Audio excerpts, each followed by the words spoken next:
Once upon a midnight dreary, while I ponder weak and weary over many a quaint and curious volumes of forgotten lore, while I nodded nearly napping, suddenly there came a tapping, as someone gently rapping at my chamber door.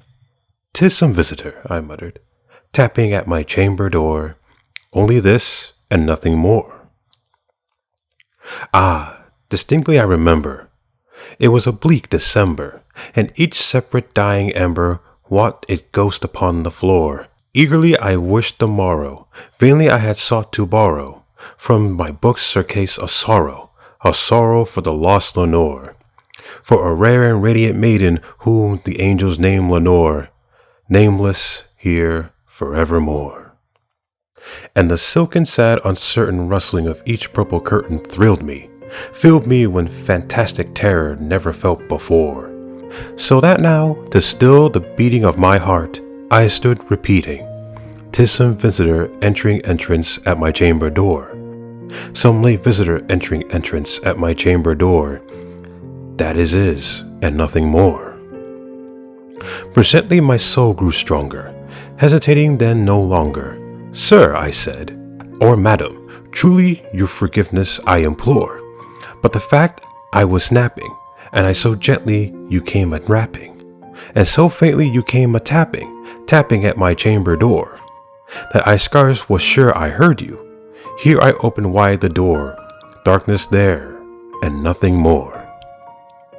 Deep into the darkness peering, long I stood there wandering, fearing, doubting, dreaming dreams no mortal ever dared to dream before. But the silence was unbroken, and the stillness gave no token, and the only word there spoken was a whispered word, "Lenore?" Then this I whispered, and an echo murmured back the word, "Lenore!" Merely this and nothing more. Back into the chambers turning, all my souls within me burning, so again I heard a tapping, something louder than before. "Surely," I said, "surely that is something in my widowlitis. Let me see then what there is, and this mystery explore. Let my heart be still a moment, and this mystery explore. 'Tis the wind and nothing more." Open here I flung the shutter, when with many a flitter and flutter is there stepping a stately raven, and a stately days of yore. Not the least obeisance made he, not a minute stopped or stayed he, but the mane of the lord or lady perched upon my chamber door, perched upon the bust of Pallas, just above my chamber door, perched and sat, and nothing more. Then this ebony bird beguiling my sad fancy into smiling, by the grave and stern decorum of the countenance it wore, "Though thy crest be shore or shaven thou," I said, "art sure no craven, ghastly, grim, and ancient raven, wandering from the nightly shore. Tell me what the lordly name is on the night's Plutonian shore." Quoth the raven, "Nevermore." Much I marveled this ungodly fowl to hear a discourse so plainly, though its answers little meaning, little relevance bore. For we cannot help agree with no living human being ever yet was blessed with seeing birds above this chamber door, bird or beast upon the sculptured bust above his chamber door, with such name as Nevermore.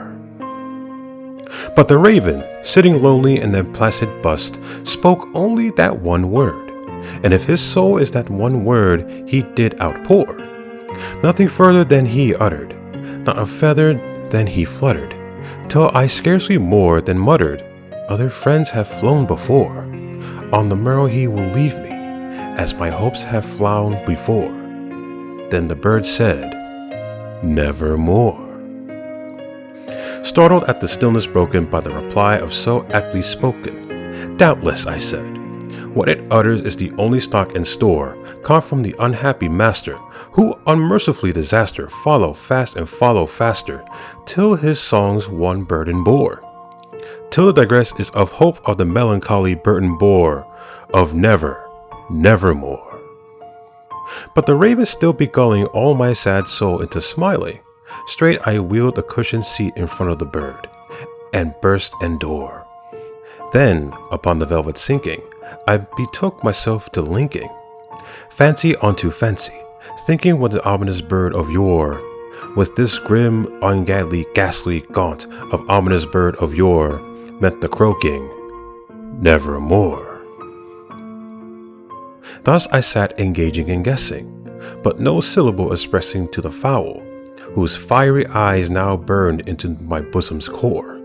This and more I sat divining, what my head at ease reclining, on the cushioned velvet lining that the lamplight glowed o'er. But those velvet violet lining with the lamplight glowed o'er, she shall press, nevermore. Then methought that the air grew denser, perfumed from the unseen censers swung by seraphs whose footfalls tickled on the tefled floor. Wretch, I cried, thy God hath lent thee, by the angels hath thee sent thee respite and repent from thy memories of Lenore.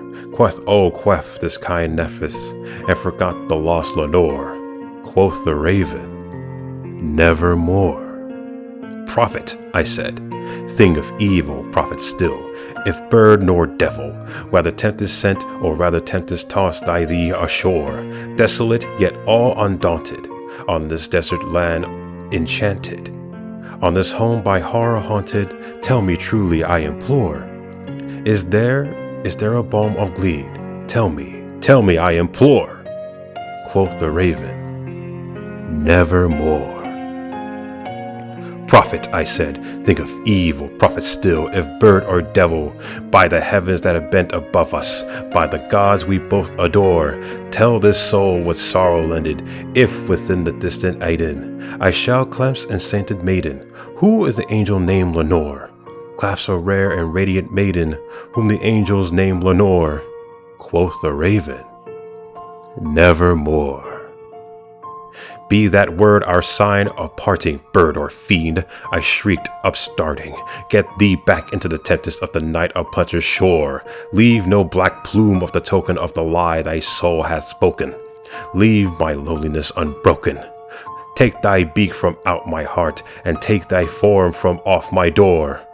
Quoth the raven, Nevermore.